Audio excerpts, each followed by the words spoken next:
I got a question for you. Have you ever been on the lake, fishing from the bank, fishing from the dock, fishing from a boat, whatever, and you see these fish like schooling? It's like, maybe not giants, but dude, there's 2 pounder, 3 pounder, 1 pound, and they're just going absolutely crazy. You pick up like a spook, like that new Dead Man Walking that you guys saw, or you pick up like a popper or like a topwater, and maybe they blow up on it, but they never actually just like close the deal. It's something that I see a lot and I'm learning about. We see it a lot actually on Florida lakes, a lot of these super clear lakes, but I see it like in the South, Gunnersville, Wheeler, Pickwick, even some of the smaller like Highland lakes up in Tennessee, where late summer, I'd say like August, September, October, like going into fall, all of a sudden these fish start keying in on these little itty bitty tiny baits. I think it's super hard to catch, even though they're right in front of you, dude, blowing up left and right, like smashing bait, eating like crazy, super aggressive. But dude, it is hard, boy, to mimic that bait and to really catch them and catch all of them that are there. So over the past few years, I've been playing around, Kitex, little 2.8, small swim baits, little underspins and things along those lines. Like a jerk bait, like tiny, that little kind of junior 110. A fluke, a downsized, kind of like a mini fluke or a micro fluke, or some of the new forward-facing minnows, but you rig them up like a fluke and you kind of fish them like a jerkbait. So there's different ways that you can approach it. I found a new bait that's super cool, and dude, I absolutely smoked them on Gunnersville, and it's so counterintuitive. But what it does is it mimics these little tiny shad and glass minnows, all that little tiny bait, absolutely perfectly. And the best part is you can throw it on a bait caster. So hit that like and subscribe button. I'm gonna go through a little bait review that I think is really gonna help in your arsenal going into this sort of late summer and fall period. You're like, balls, what is it, dude? Freaking quit hooking me and like come with it. Okay. So what it is this guy. I don't even know how to say it right. The Libero, or Libero. I know it's Japanese, so who knows, dude. It's by Raid. Like I've told you guys, I've been playing around with a bunch of JDM stuff. So this is just another sort of additive to that conglomeration of baits and arsenal that I'm playing around with from, Japan. It seems like, back in the day, all the Japanese stuff was like super new school and it'd take like a year or two for it to actually get over here. Now, it seems like the Japanese stuff comes out and within a couple months, it's hot over here. Like that transition period is much smaller now.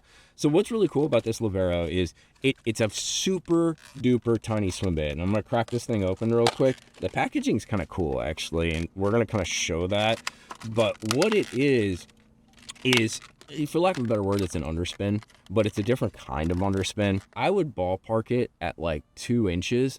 It is a tiny morsel of a bait, super slender, and then it comes pre-rigged with this little underspin. And it's actually like some of those new school underspins where it's a direct kind of leg off of the lead head right there. Has a small little weed guard, very minimal. It can keep you out of maybe some strands of grass, maybe a little wood, but I won't go throwing this into like your most massive brush pile ever.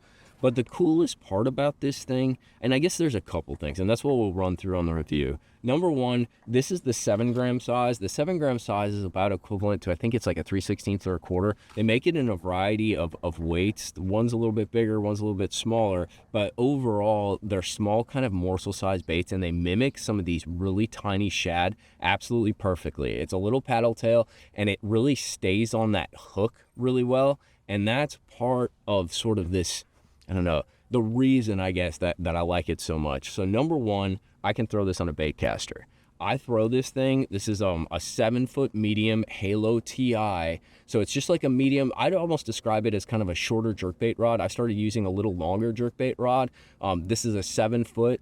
I don't think I'd throw it on like the 7.3 or the 7.2. A little 7-foot medium with kind of a soft tip but a little bit of back is absolutely perfect because you can be super accurate with it, but you can still bomb it out there. And then I'm running it on 12-pound fluorocarbon. I could probably run it on 10. I'm a little sketchy. Gunnersville's got a little bit of stain in the water. I don't need 10, and 10 nicks up a lot more than 12-pound fluorocarbon. So I run it on 12, and then I have, this is the Daiwa, I forget which one this is, the Tatula Elite.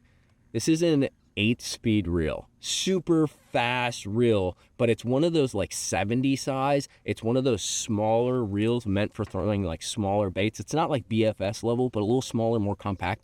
Perfect combination. It's a pretty light setup. I can absolutely bomb this thing. And then let's talk about that 8-speed reel. So this bait really sticks onto that head super well. And with the 1/4 ounce, what I found is I can burn it, dude. So I can slow roll it, and I've done that. That's how I caught some fish the other day, is actually slow rolling it and then giving it like 3 or 4 like fast retrieves. But when you got those schooling fish that are chasing that micro bait, dude, you can bomb this thing out there. It casts sort of surprisingly far because you have a 1/4 ounce weight on what is like a 2-inch bait. So you're basically casting the weight. There's very little wind resistance. There's very little like slice from the plastic, kind of like making it shift in the wind and all that. And you can bomb it out there and then just burn it, you know? And especially with the 1/4 ounce, I can fish it in 8 feet of water, 10 feet of water, or burning it, I can fish it in like 1 to 2 and just keep it above that grass, keep it over those fish as they're schooling, and either draw them up or get them to chase when they're actually up there aggressively feeding on those little tiny shad. It's a super cool bait, and it doesn't roll when you're burning it. It doesn't have that, you know, that washout effect. A lot of underspins, when you're kind of moving them quickly, even if they're like 1/2 ounce, things along those lines, they tend to, they're good, and then they kind of like fall over. They do the Titanic, right? Like too soon? Not really. So they kind of fall over, and they start washing out. They spin, or they'll just start kind of like rolling to the side, and you don't get that tight action. And you really want this thing tight and just kind of kicking and shimmying, moving fast, kind of like a skirting bait fish. It's a super cool bait. There's very little resistance in fishing it. The packaging's kind of interesting because they come pre-rigged. The first one is like definitely, it's like glued or like super attached. And then what you get is another one that's rigged. So you get 2 fully rigged baits in the package, and then you get 2 spare tails. So that's what the tail looks like. To be honest with you, it almost reminds me of like a little crappie bait, you know, like all those little kind of tiny grubs and micro minnows that those guys fish on, 16th, 32nd, even lighter than that for crappie. This is kind of that crappie size presentation, but with a heavier weight. And so you get all that ballast, and you can move this thing quick. You can move it slow. I bet you I can even fish this 1/4 ounce down to like 25, 30 foot if I'm being super duper slow about it. Now, situation-wise, I showed you the bait caster. I like throwing it on a bait caster because I can burn it pretty fast with that bait caster, and I like the way it sets up, especially for chasing these schooling fish. That does not mean you can't throw this on a spinning rod. There's probably no reason why you can put it on that 12-pound braid to 8-pound fluorocarbon, 10-pound fluorocarbon setup. The reason I like running it on a bait caster is it spins the line up a little bit less. You know how you get those line twists? I can really bomb it. And the fact is, I'm fishing Gunnersville, Wheeler. I'm fishing some lakes that have some big fish. The hook on here is pretty darn stout. It's a small hook, but it is pretty, it's got a little bit of flex, but it is pretty stout. I can put the meat to the fish to an extent, and I want to be able to fight and have a little bit more control. I'm going to have to play with my drag a little bit because I don't want to overdo it on the hook and open it up, but I really feel like you can get away with that bait caster, and if I can, I'm going to, because landing a 5-pound fish on a spinning rod takes doubly as long as doing it on a bait caster. I can control their jumps. I also like running it on the straight fluorocarbon for the situation. If I was fishing it slow, like slow rolling it in the dead of winter, down deep, yeah, maybe I'd want braid because they'll just kind of come up and nose nudge it and suck it in. And you need that braid to kind of know, hey, something just changed, and you set the hook, no stretch, you're good to go.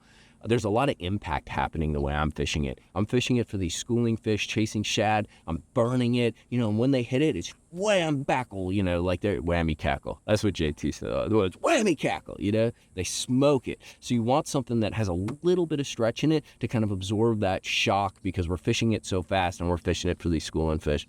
It's a super cool bait. The Head Swimmer Libero Raid. So, dude, at some point I'm going to have all Japanese tackle on my boat. I hope not, because I like playing around with my gambler stuff and all that. But it's a super unique bait, and it really fits sort of this window, that transition from like summer to fall when they're chasing those tiny baits. I think there's going to be a play for it in the winter, but that's when you can kind of fish a little slower. So a lot of other underspins kind of come into play. But for these chasing fish that literally will not eat anything, that are so difficult to catch because they're chewing on bait that's like pinky sized, give this thing a try. It's kind of naughty, and you can fish on bait cast and tackle, which I think is an added bonus. pretty sweet. I'll put links to it at Tackle Warehouse if you guys want to check it out, and I'll put links to the rod and all that kind of shenanigans if you guys want to see what I'm using and what I'm throwing it on. But if you got schooling fish and you can't catch them with everything in your tackle box, this might be a solution for you. I'm gonna go fishing, boys. We're on the lake. I will see you later talking fishing or catching some great big monster bass.